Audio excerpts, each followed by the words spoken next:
여성 공감 직업 토크쇼 그녀가 돌아왔다. 안녕하세요, 이채은입니다. 이번 주는 한 달에 한 번씩 특집이 있는 주죠. 중장년 특집으로 진행을 합니다.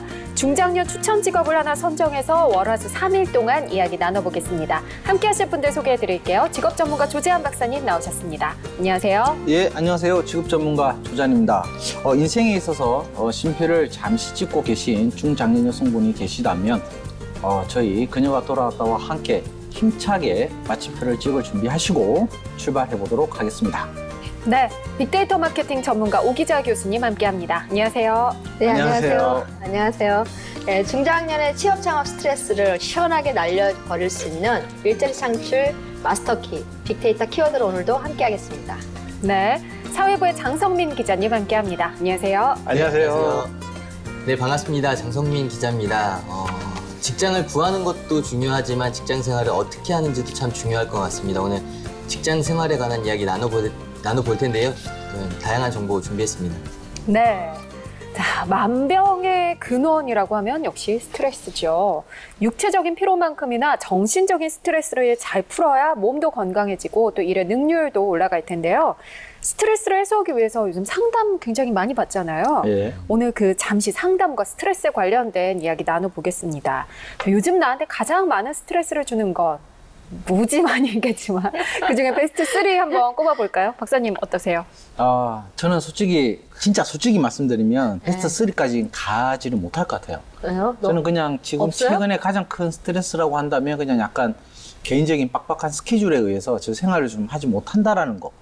그러니까 이게 그냥 하나로 퉁쳐버리는 것 같아요. 그러니까 뭐 다른 요소들에 대한 불만은 정말로 없다. 굉장히 행복하시네요. 네. 네. 방송 전과 말씀이 좀 달라지셨어요. 아니에요. 전혀 저는 분명히 약간 스트레스가 있었는데. 없었습니다. 네.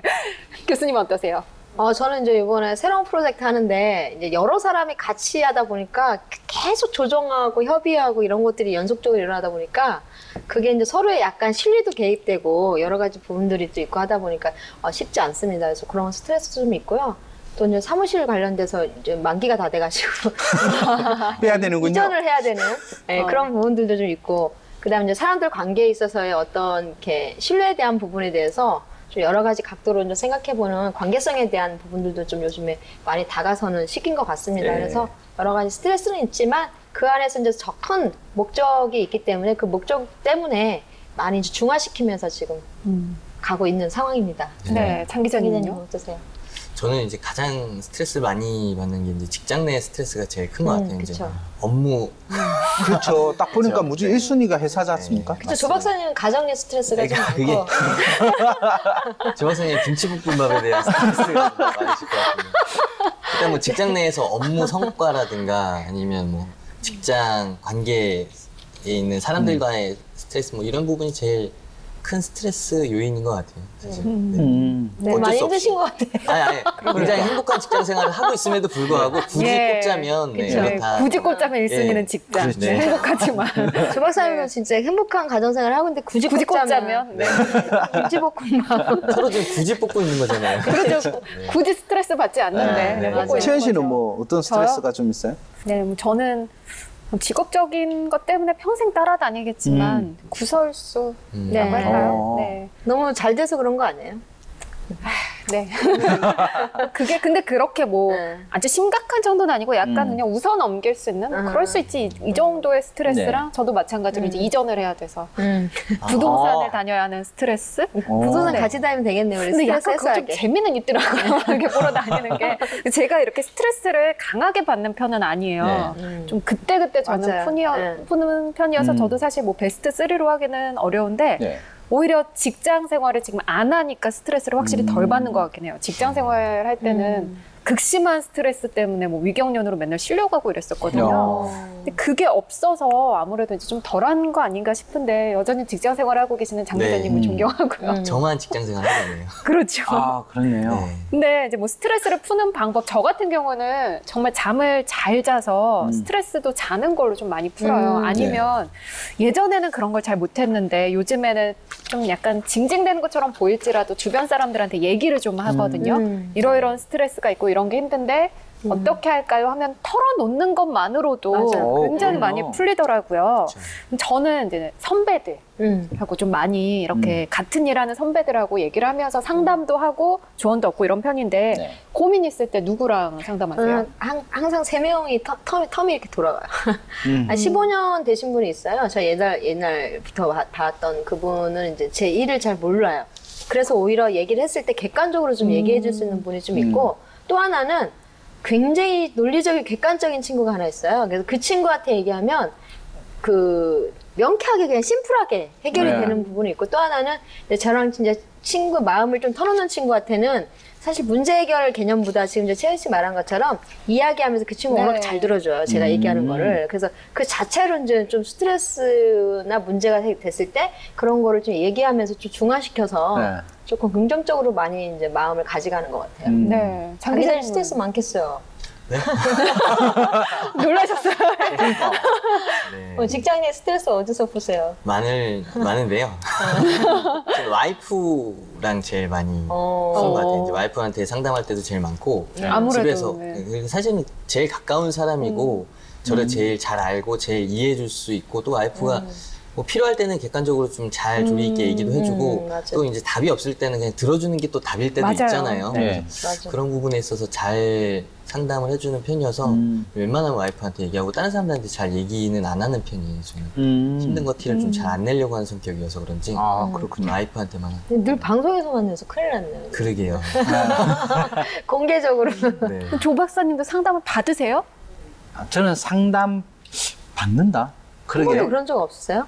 저는 이제 일부러 제가 돈을 내고 상담을 받으러 가본 적은 있죠. 근데 네. 일적으로 가신 거죠. 그렇죠. 그러니까 이런 경우에 어떻게 하는지 이제 저도 이제 그거를 좀 배우기 위해서 일부러 이제 갔던 경우가 있는데, 아, 전략적으로? 네, 저 같은 경우도 어찌 보면 와이프한테 이제 가정사는 좀 이야기하고, 회사 일 같은 경우는 저와 같이 일하고 있는 직원하고 이제 좀 이야기하는데, 그 친구가 아까 교수님 이야기하셨던 것처럼 딱 논리적이고 객관적이고 뭐 앞뒤 잘 안 보고 딱 그 건에 한해서만 잘 해결하는 그런 친구고, 그다음에 그냥 이야기하는 친구는 저 이제 군대 있을 때 저 후임병인데 저보다는 나이가 좀 많은. 네, 그래서 그냥 둘이서 이제 같이 만나서 네. 이야기하는 그 정도인 것 같아요.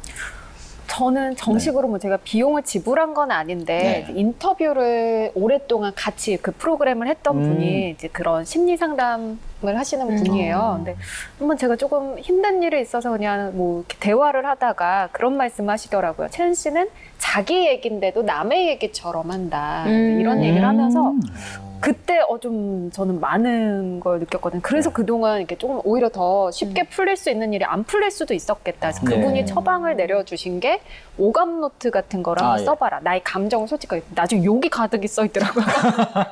근데 내가 이런 것도 할 줄 알고 난 살짝 오감 놀라면서 노트? 네. 네네. 그러니까 저의 감정을 뭐 그전에는 감사 얘기라고 해서 좋은 것만 끄집어내려고 그쵸, 하다 그쵸. 보니까 더 스트레스를 받는 거예요. 좋은 게 없는데. 그래서 화나는 감정, 슬픈 감정을 썼는데 뭐 이렇게 화가 많이 나는지 그걸 써보면서 상담이 굉장히 이런 효과가 있구나라고 네. 느꼈거든요. 상담을 통한 스트레스 효과 어느 정도 나타날까요?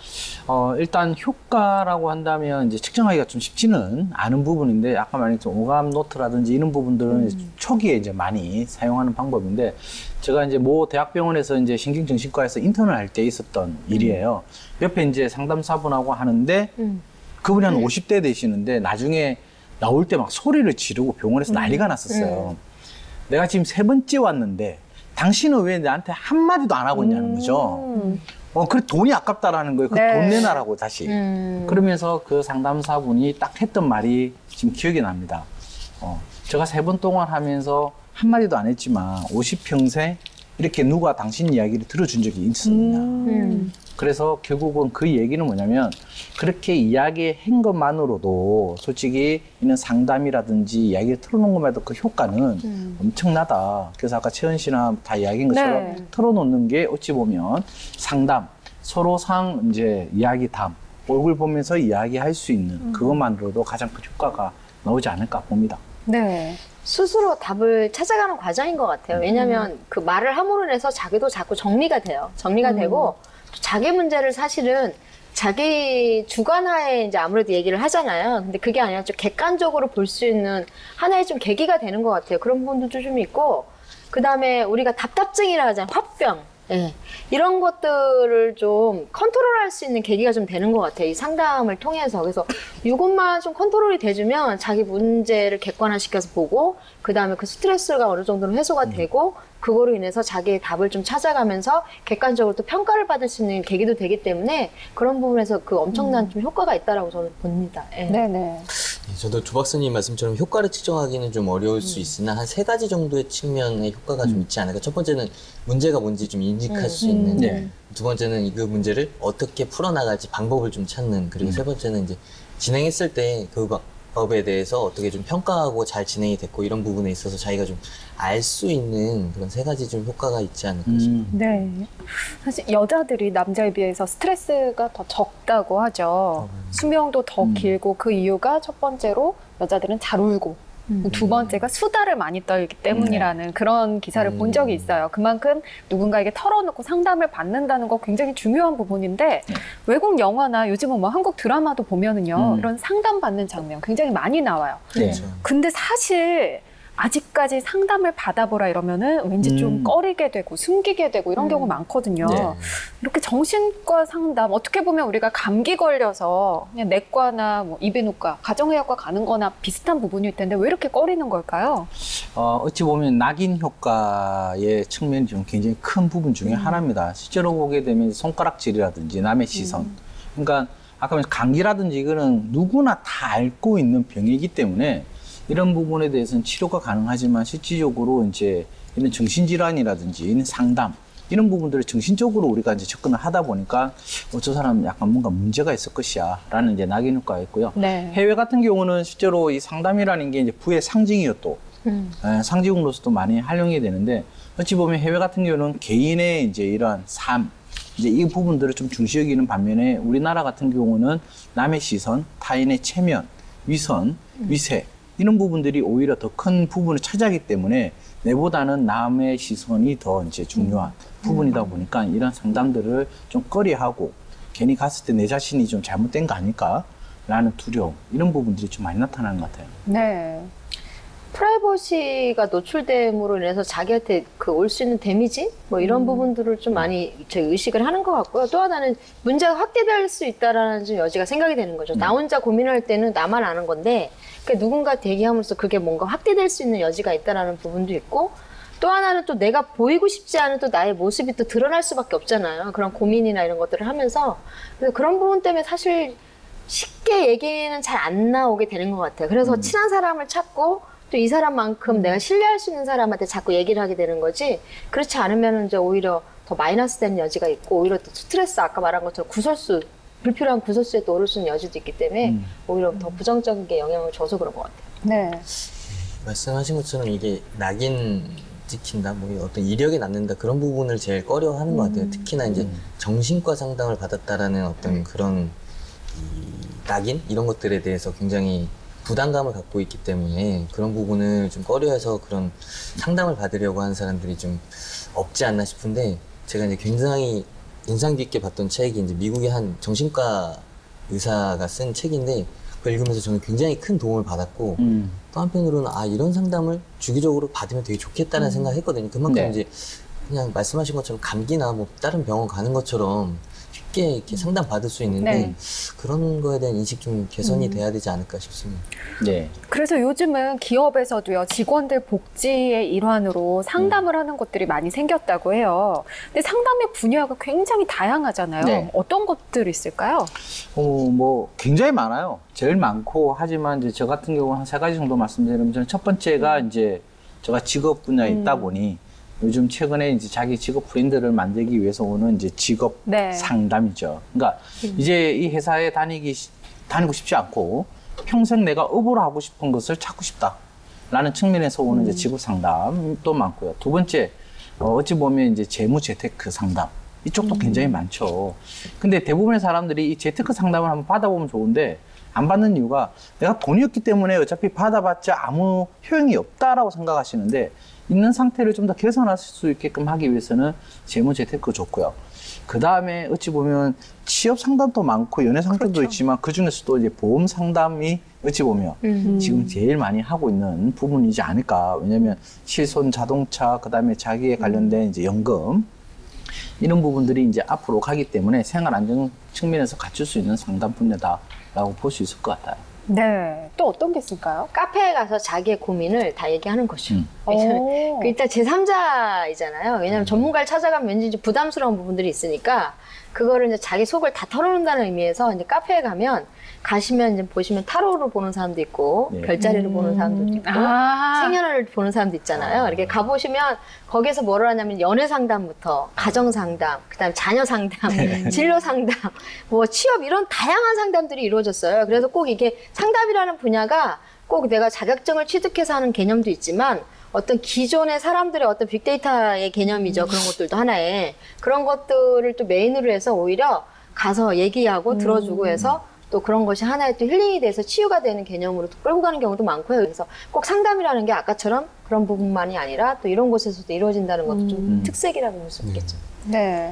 지금 말씀하신 것처럼 상담 분야가 굉장히 많을 것 같은데 일단 뭐 법률, 세무, 건강, 뭐 금융 많을 것 같은데 저는 개인적으로 부부나 가정에 관한 상담을 많이 해주는 그런 곳이 좀 많아졌으면 좋겠다는 생각이 들어요. 많아졌으면. 뭐 가정에서 이제 뭐 자녀 간의 문제라든가 네, 부부 간의 그렇죠. 문제 때문에 힘들어하는데 특히나 그건 더 가정의 일이라고 생각하기 때문에 이제 안에서 그렇죠. 웃는 경우 많잖아요. 그래서 그런 것들을 좀 개방적으로 상담할 수 그쵸, 있는 게 맞아요. 문화가 되면 좋을 것 같아요. 특이한 게 연애 상담이 되게 많았었는데 제 친구가 이제 뭐를 하냐면 심리 상담 연구소를 해요. 근데 제가 그 방문했다가 깜짝 놀란 게 지금 연애하고 있는 커플들이 와서 진단지 체크해가지고요. 오. 예, 그런 다음에 서로 카운슬링을 해주는 거예요. 그래서 이 사람 성향이 이렇고 이런 사람 성향이 있는데 둘이 앞으로 잘 만나려면 이런 부분들을 여기서 이렇게 이해해줘야 되고 여기는 이런 걸 해줘야 되고 해서 연애 상담을 그렇게 또 전문적으로 받는 게 요즘 또 대학생들한테 아, 많이 그래요?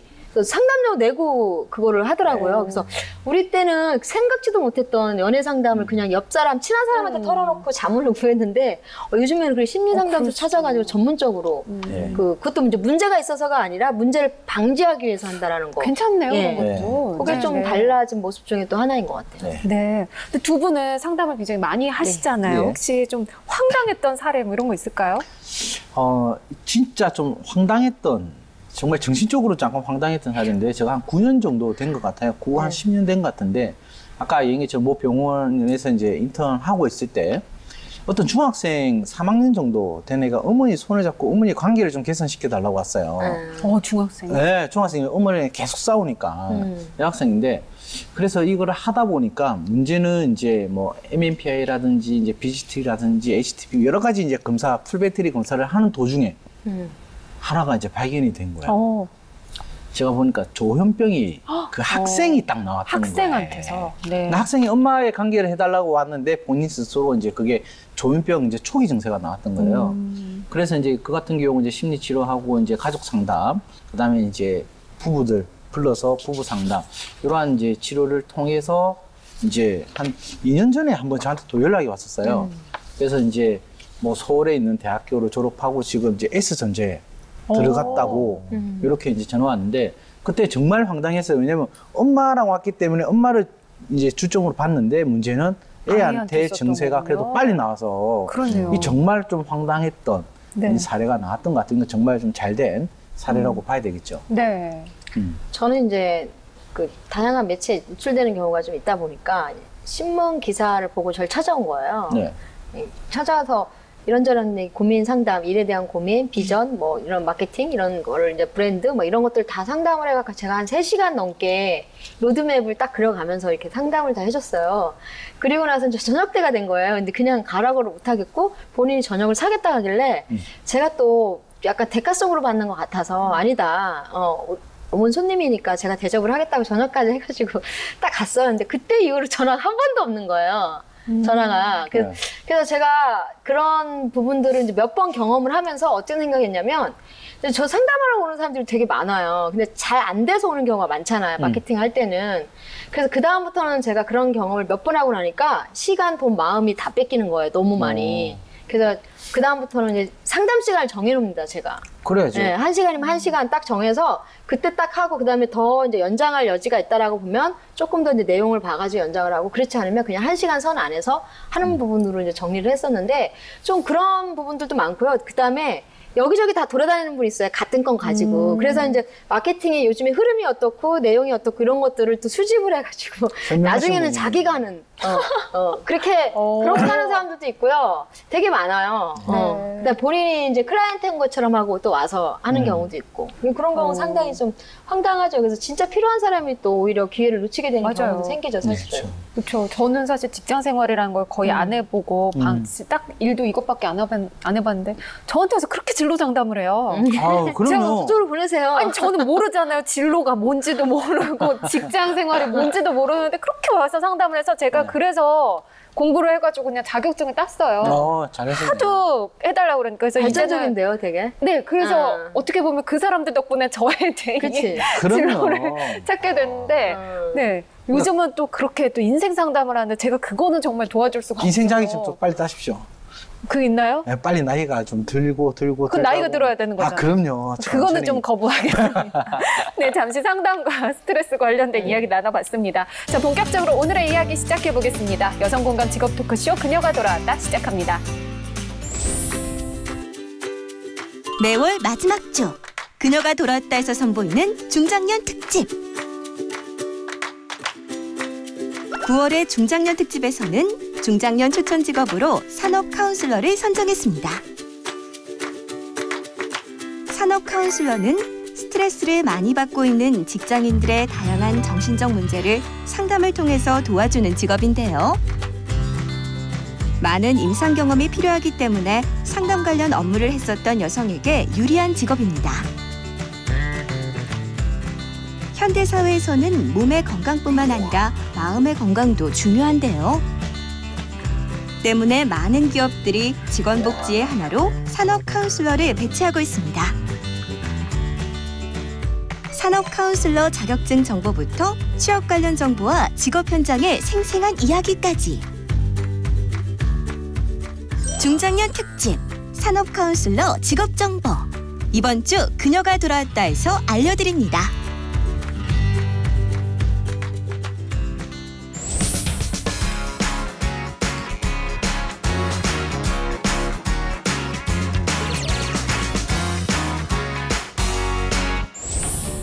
네, 그녀가 돌아왔다 이번 주 중장년 특집으로 함께합니다. 이번 주에 만나볼 직업은요, 산업 카운슬러입니다.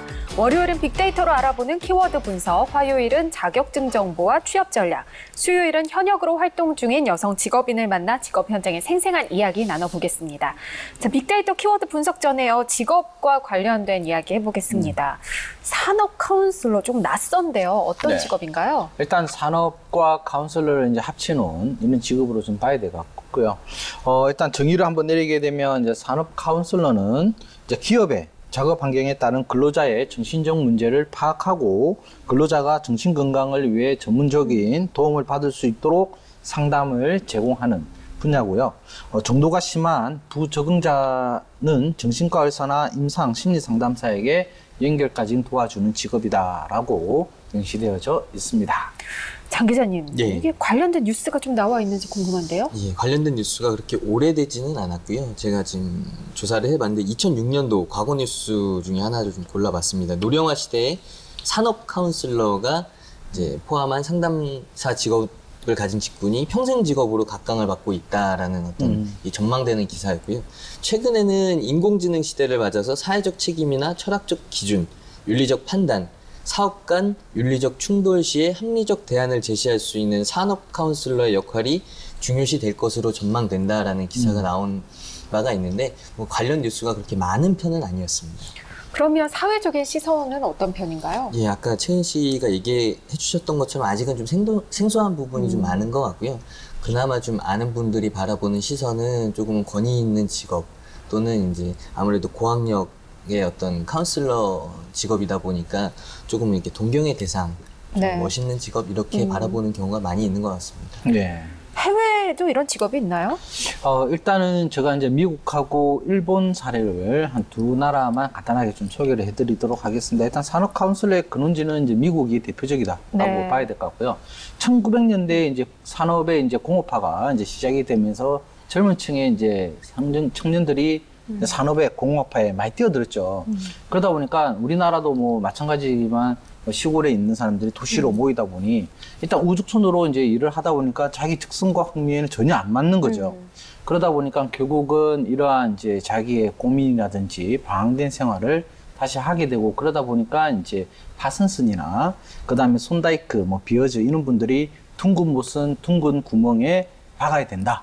라고 해서 직업 지도 운동을 이제 벌이기 시작한 게 실제로는 이 산업 카운슬러의 이제 근원이다라고 보셔야 될 것 같고요. 실제로 우리 같은 경우도 상담사라고 하지만 해외 같은 경우는 거의 카운셀러라고 이야기를 많이 하죠. 네, 그래서 이런 부분이 진행이 됐는데 지금 현재 미국에서는 근로자의 정신 건강을 돕기 위해서 이제 심층적으로 주목받고 굉장히 활성화되고 있는 부분 중에 하나고 우리나라처럼 산업 카운슬러라는 이름은 아니지만 이 카운슬러로서의 역할을 충분히 수행하고 비공식적으로 한 4만에서 5만 이상의 카운슬러들이 이제 근무하고 있는 것으로 파악이 되고 있습니다. 그리고 네. 추가적으로 이제 동남아권에서는 우리나라에 지금 집중적 영향을 미쳤던 일본이죠. 일본 같은 경우가 1950년대부터 인사 노무 담당 관리를 기반으로 해서 산업 카운슬링 연구회가 만들어지면서 출발했고요. 역사는 굉장히 좀 오래된 케이스입니다.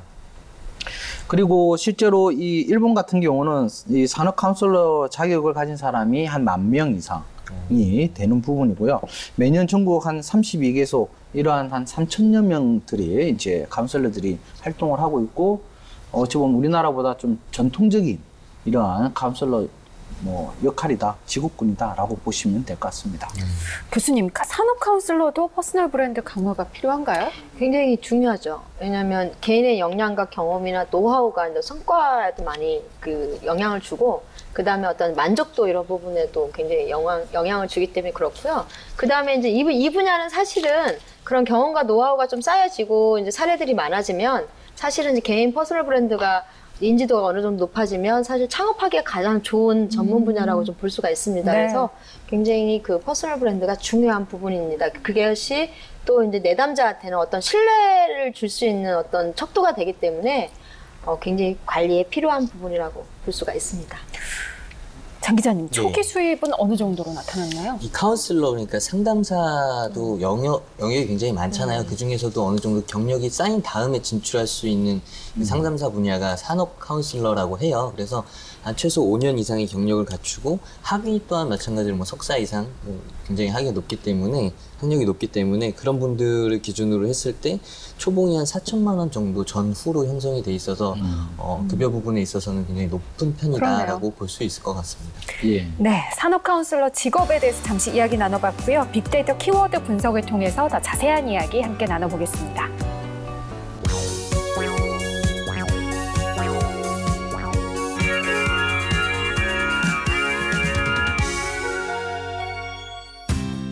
네, 그녀가 돌아왔다 월요일에 만나는 빅데이터 토크쇼에서는 선정된 직업의 관련 키워드를 빅데이터로 분석해 이야기를 나눠봅니다.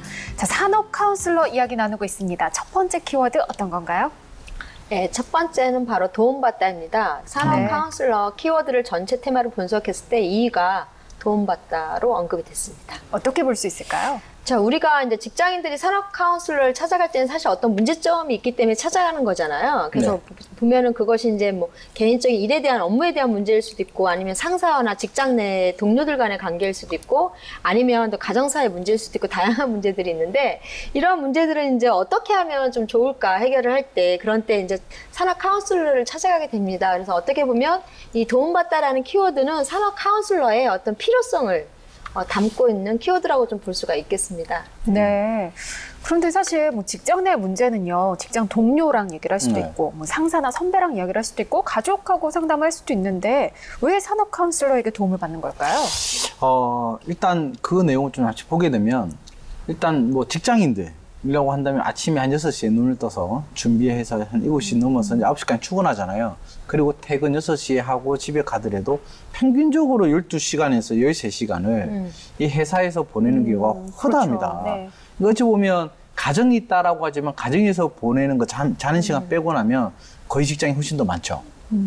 그러다 보는데 실제로 직장 내에서는 인사평가라든지 또 승진, 그 고용의 이제 안정 부분을 유지하기 위한 스트레스 온갖 것들을 이제 다 가져가는데 문제는 이 사람과 사람을 만나는 데 있어 가지고 대인관계에서도 문제가 많이 생기잖아요.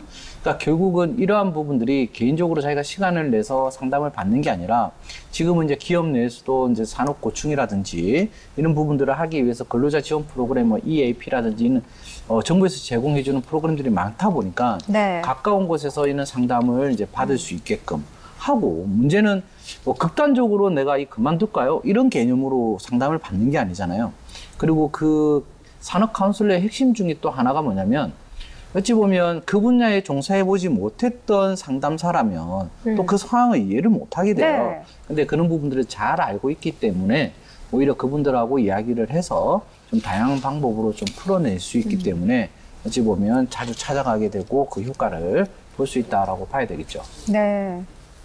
그러니까 가정이나 직장 내나 이제 소통 부재에서 오는 것 같아요. 왜냐하면 이제 조 박사님이나 우리 장 기자님처럼 가정에서라도 소통이 되면 그것이 이제 어느 정도는 얘기를 하면서 이제 해소될 수 있는 요소가 있는데 그게 양쪽으로 잘 안 되는 사람이 있어요. 직장 내에서도 얘기할 사람이 마땅치 않고 또 가정 내에서도 그게 안 됐을 때 이런 카운슬러들이 있으면 굉장히 좀 많이 도움이 되고 또 하나는 좀 뭐냐면 객관적으로 문제를 바라보고 대안을 모색할 수 있잖아요. 왜냐하면 그 사람이 경험이 있던 아니면 통합적인 어떤 자기만의 인사이트를 가지고 있던 전문가로서의 어떤 전체적인 거를 아울러서 얘기를 해줄 수 있는 부분들이 있어서 그 문제 해결이 조금 더 빨라지고 조금 더 체계화될 수 있다라는 그런 부분들이 좀 있는 것 같습니다. 그래서 결국에는 이제 자기 스트레스 해소도 좀 되고 그와 더불어서 자신감이 좀 상승할 수 있는 계기가 돼서 산업 카운슬러에게 상담을 많이 받는 것 같습니다. 네. 네.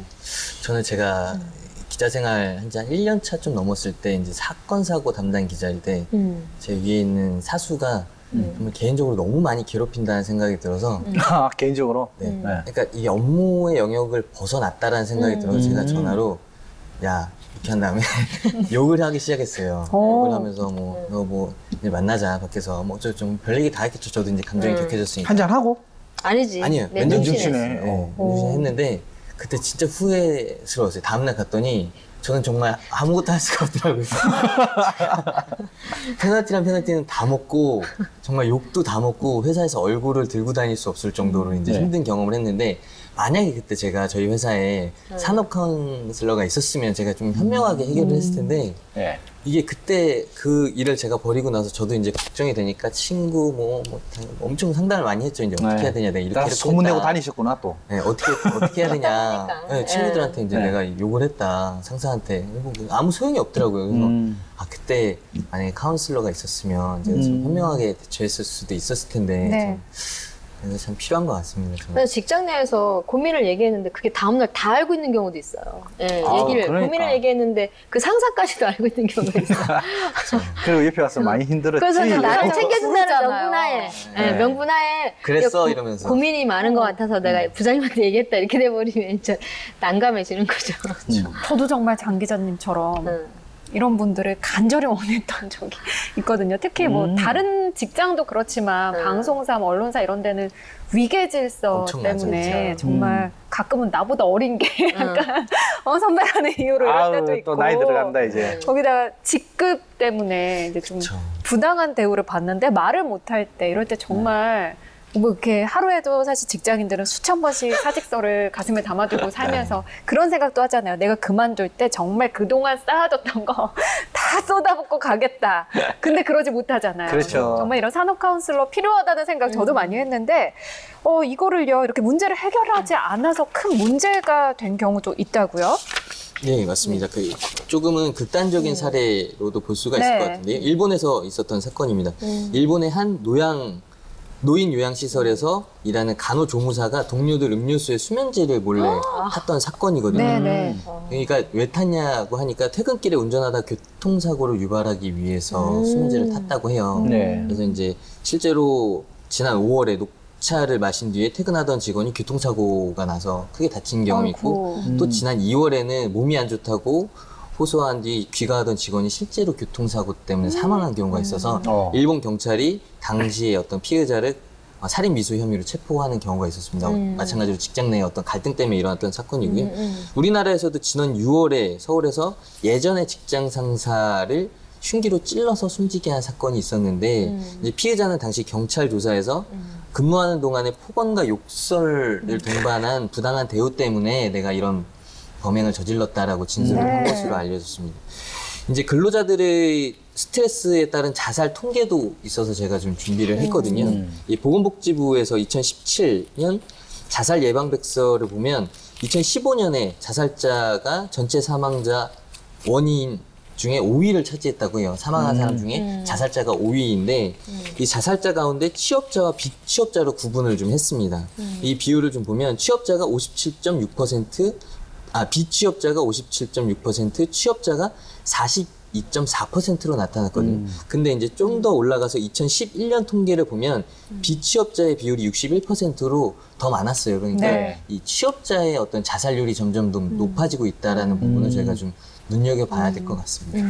네, 사실 이게 좀 빨리 누군가가 알아줬거나 아니면 이런 상담 체계가 있었다면 충분히 막을 수 있는 일이었는데 많이 안타깝습니다. 첫 번째 키워드 도움받다였고요. 두 번째 키워드 어떤 건가요? 사실 산하 카운슬 관련돼서는 데이터가 그렇게 많지는 않았습니다. 그쵸. 많지는 않았는데 여러 가지 이제 키워드를 좀 분석을 해보니까 이제 두 번째가 바로 감정 노동자입니다. 그래서 업무 스트레스 키워드를 이제 그 전체 테마로 분석을 했더니 7위에 감정 노동자가 언급이 좀 됐습니다. 이 문제 참 요즘 많이 이슈가 되고 있죠. 네.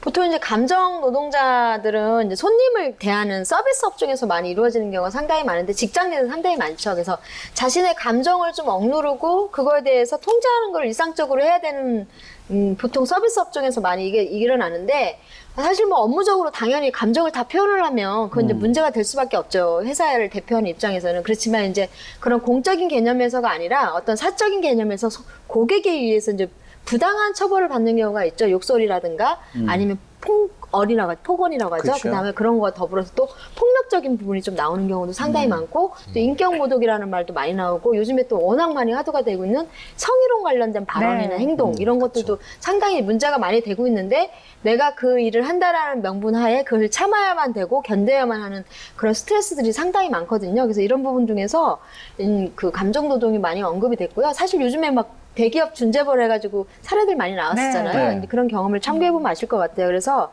좀 회사의 입장에서 생각을 하다 보니 내 감정을 다 표현할 수도 없고 그렇다고 그거에 대해서 부당하다라고 말할 수 있는 그런 여건이 되지 않고 그러면 퇴직을 고려하거나 아니면 어느 정도의 감봉이라든가 어떤 그 사내 처벌을 좀 감안을 해야 되는 그런 경우들이 좀 많아서 이런 부분에서 이제 감정 노동자가 언급이 된 걸로 보고 있습니다. 네.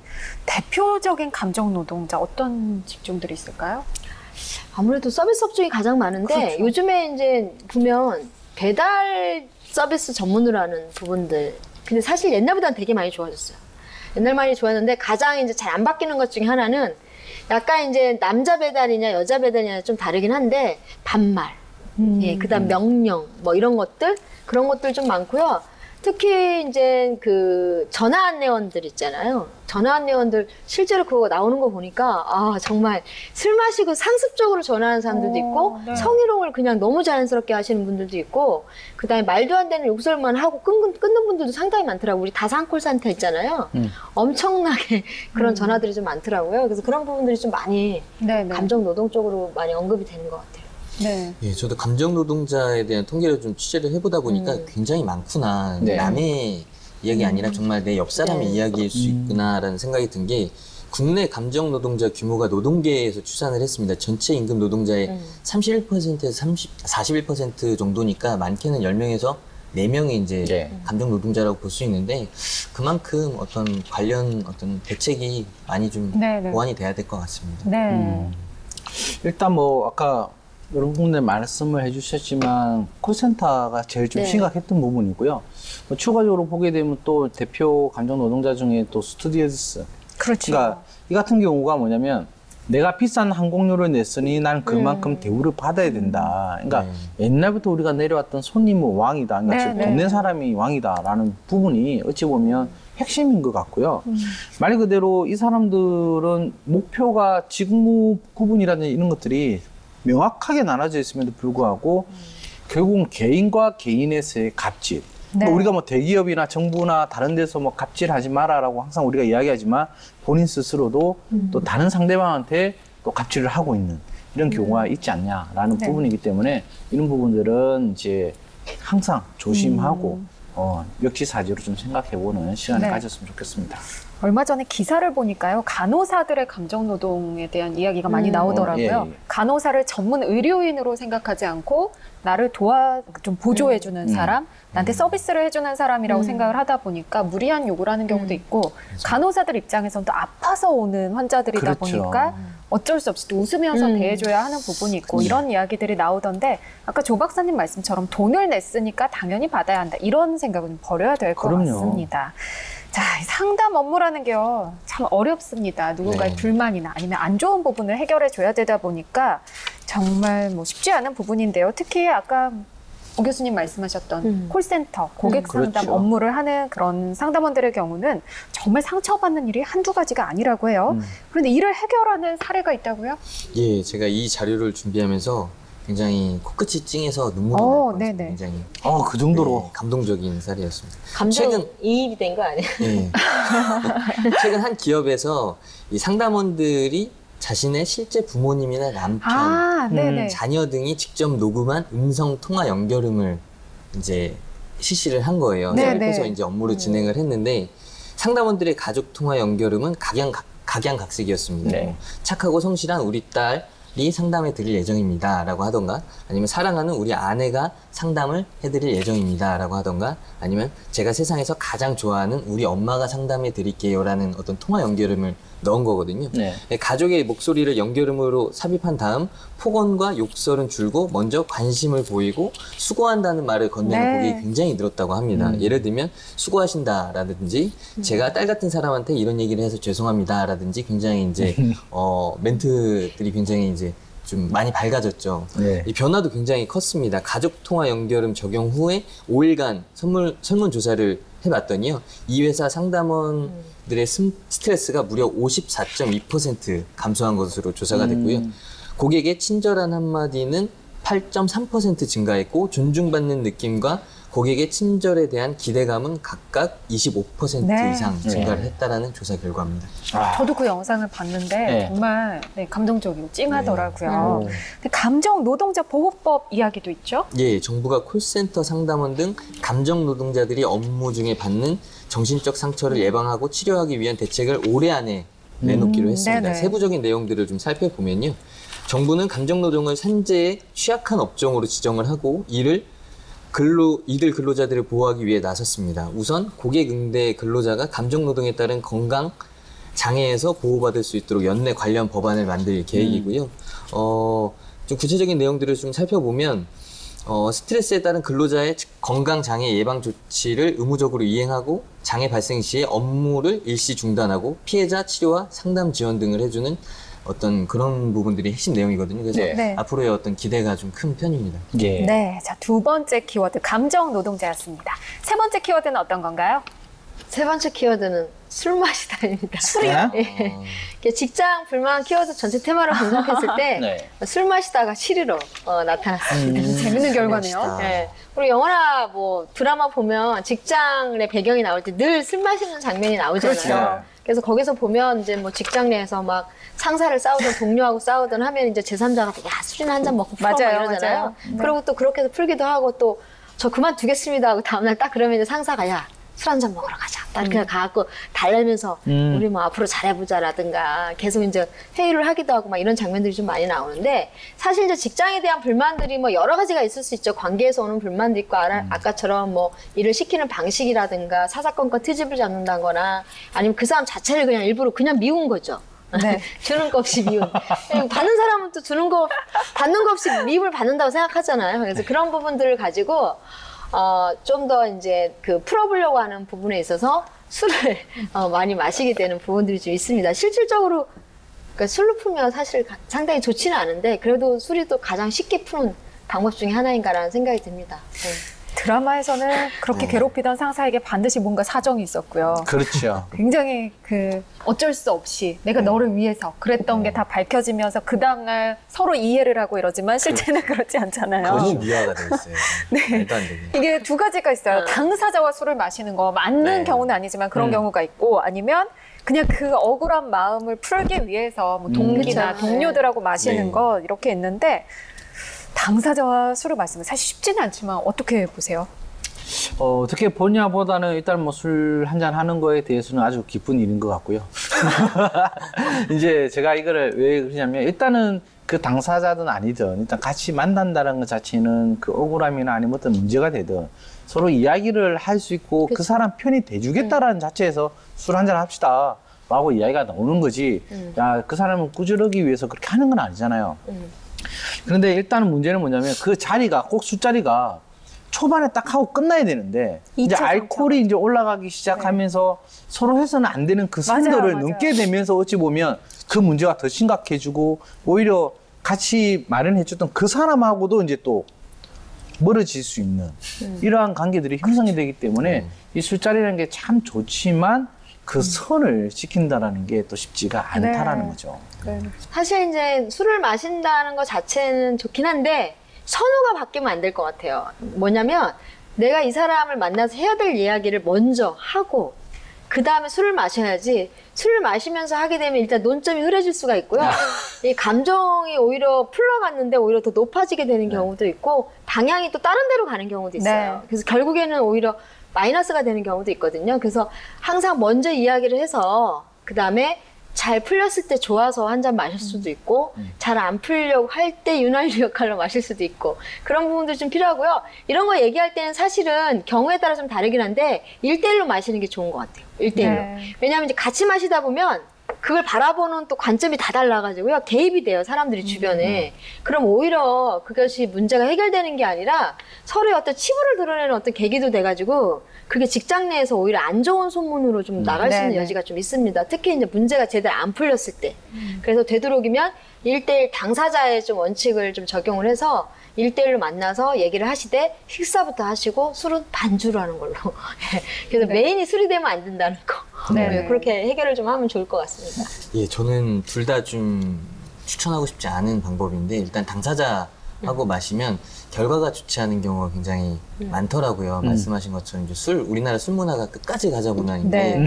처음엔 좀 분위기 좋았다 나중에는 더 크게 싸우는 경우도 좀 있었던 것 같고 그리고 이제 그 당사자 문제 당사자 외에 이제 다른 직원들끼리 마시는 게 왜 안 좋냐면 우리나라의 그 직장 문화의 보안 수준이 그렇게 높지가 않아요. 그렇기 때문에 언젠간 그게 다 흘러서 그 당사자에게 들어가고 나면 그게 이제 나중에는 어떤 뒷담화식의 형식으로 비춰질 수 있어서 예. 굳이 저는 술자리에서 그런 걸 이렇게 얘기하는 거 별로 추천하고 싶지 않습니다. 네. 저는 개인적으로 술을 잘 못 마셔서 정말 꼭 뭔가 얘기를 해야겠다 싶을 때 차 한잔 하면서 얘기를 하자고 한 적이 있는데 네. 일단 문제 해결이 안 되고요. 차를 마셔서 그렇군요. 마음이 풀리는 거는 사실 당사자가 없이 친한 동료들과 같이 정말 욕하는 건데 문제는 그 중에 한 명은 반드시 스파이가 있어요. 그렇죠. 그래서 저는 정말 전문가의 도움을 받는 거를 추천을 합니다. 예. 자, 세 번째 키워드 술 마시다였습니다. 네, 자, 지금부터는 산업 카운슬러에 대해서 보다 자세한 직업 평가를 통해 직업 전망 살펴보겠습니다. 평가 항목은 직업 전문성, 고용 안정성, 근무 여건, 창업 확장성, 직무 수행 만족도, 미래 직업 전망 6개 분야고요. 각 분야별로 5점 만점으로 평가를 해주시면 됩니다. 총점 30점 만점으로 평가를 하겠습니다. 자, 오 교수님 직업 전문성 평가해 주시죠.